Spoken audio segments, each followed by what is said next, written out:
তোমরা আমার চিনে রেখো, আমি নামাজ শুরু করছি। আমিনটা জোরে শুনুই দিয়ে সবার কাছে পরিচিতি লাভ করছে। এই লোকটারে জিজ্ঞেস করবেন, তুমি নামাজ ছাড়লে কেন? তুমি এই হানাফি মাযহাবের নামাজ পড়তে এটা ছেড়ে দিয়ে নতুন নামাজ ধরলে কেন? তখন সে বলবে যে হানাফি মাযহাবের হুজুরদের এই দলিলে নামাজ হয় না, উন্ডা ভুল পড়ে। হাদিসে বুকের পর ছানা বান্ধার কথা আছে, উন্ডা নাভির নিচে বান্ধে। হাদিসের অভয়দান আছে, উন্ডা করে না। হাদিসে আমিন জোরে আছে, উন্ডা বলে না। হাদিসে ইমামের পিছনে সূরা ফাতিহা আছে, উন্ডা পড়ে না।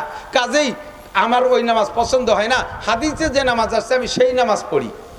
তাহলে এদিক তাকান, আমার প্রশ্নের জবাব দেন।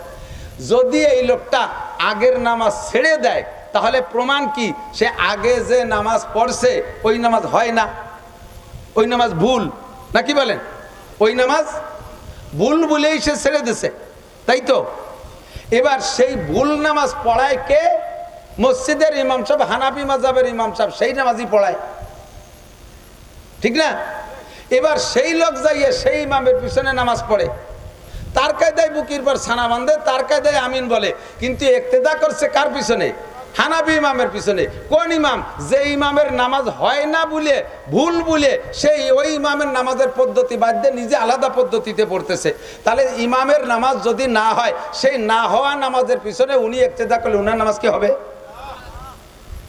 যারা আহলে হাদিস আছে তাদেরকে আপনি এই কথাটা বলে অ্যাটাক করবেন, যে ইমামের পিছনে নামাজ পড়তেছো ওই ইমামের নামাজের মতো তুমিও আগে পড়তে, ইদানিং সেই নামাজের সেই পদ্ধতির নামাজ ছেড়ে দিয়ে তুমি আলাদা পদ্ধতি ধরছো।